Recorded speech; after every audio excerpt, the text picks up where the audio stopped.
Hi guys, happy days today. I've had a break from this because I've been a bit under the weather, but I've come down to it today and I'll show you what I did in the meantime. So I will try and turn my camera around. So here we go, one Range Rover in lots and lots of bits. If you look on YouTube,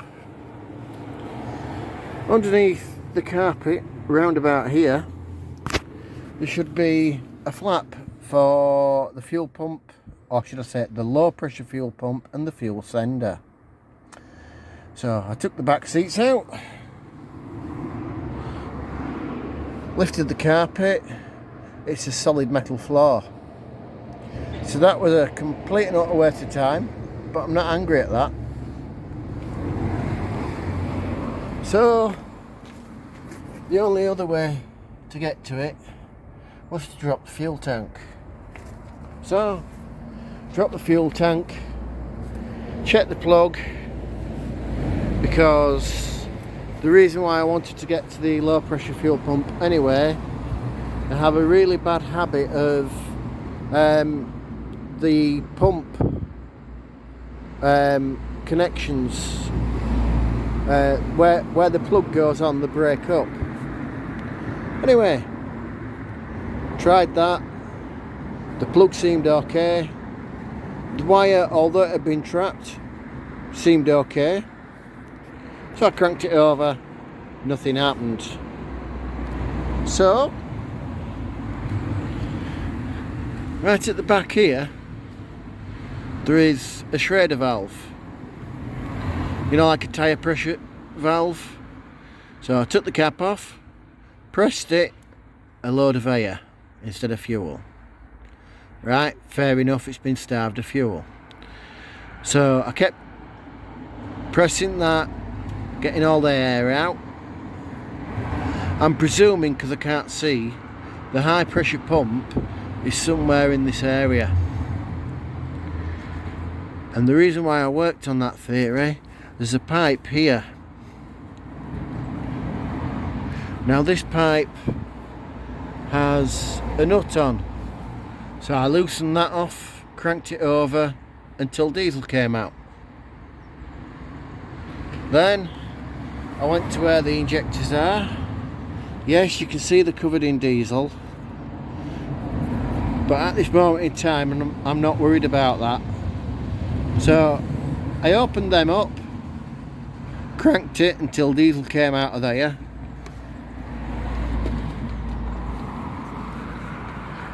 Because previously I changed the fuel filter, but it weren't running anyway. It had got here, parked up and stopped running. And now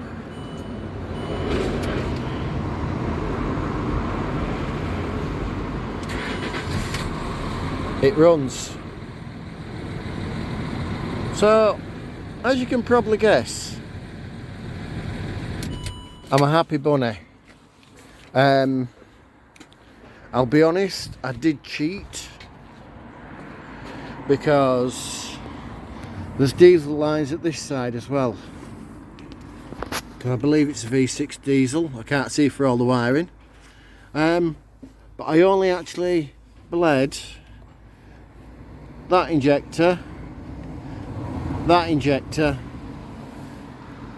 and that injector. I only cracked it off slightly, but luckily I managed to get to that one before it spat diesel everywhere. So the other three I hadn't cracked off, but I know to a certain degree it's not going to fire up with me just cranking three, and if it does, it's going to run really badly. So I put my foot on the accelerator, pumping it as I turned the key, and it fired up. It ran badly for about all of 3 seconds. But if I'd not put my foot on the accelerator, it'd have done nothing, because the electronics wouldn't have told the engine to try and do something. So there we go. Job's a good one. Right, hi guys, back again. Where's that door locked?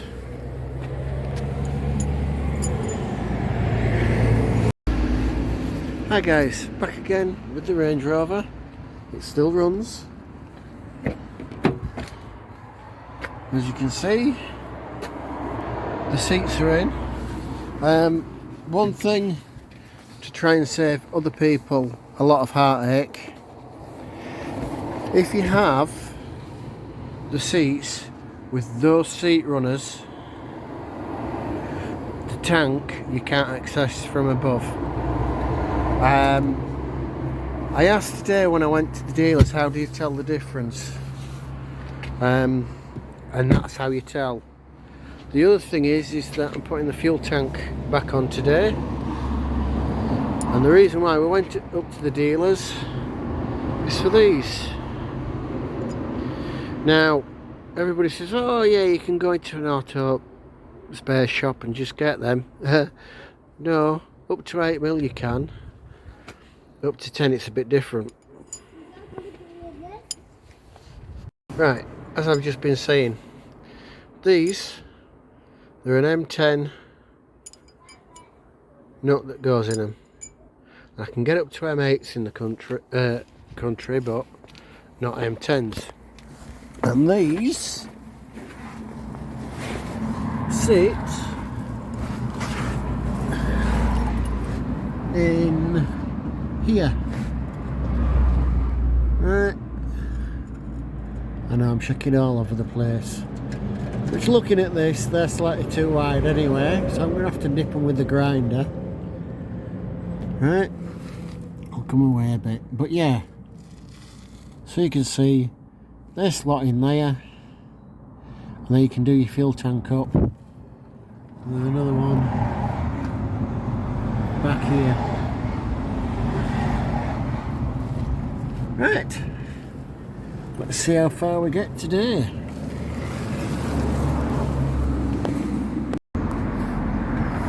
Right, as you can see, I'm ready for putting the jack up. The tank up. I've got a homemade jack here, and it's a 20" by 16" base on it. And the idea of that is, I actually did it so I could take the engine in and out the camper. But it's ideal for putting tanks on. That's the first thing. The second thing is, putting the tank on this is quite easy. However, if you look there should be two large bolt holes. And you look up there, try and get it in the right place, there. I've tried drilling this one out because the bolt's still stuck in it, and that one were already snapped, but I've just cleaned it up. Neither of them are going to drill out. Over time, and with the heat of the grinder and everything else, it's hardened the steel that much, it's not going to happen.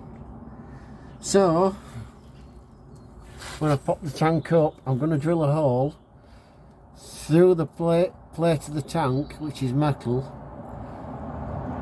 straight through this, and just put a nut and bolt on it, because I've had enough. It's not how I want to do it, but it's the way I've got to do it. So, see you shortly. Oh, I said that. I've got to lift the tank onto that first, but that's it. So yeah guys, had fun today. I just want to say, in the comments of my preview of this video that I put out before, Michael Santana was right. It was vapour locked. But the thing that caused it to vapour lock was the low pressure pump in the first place. So yeah, I'm glad that's all done and dusted, and I'm glad to be home in the warm, where I need to be. And yeah, thanks for watching.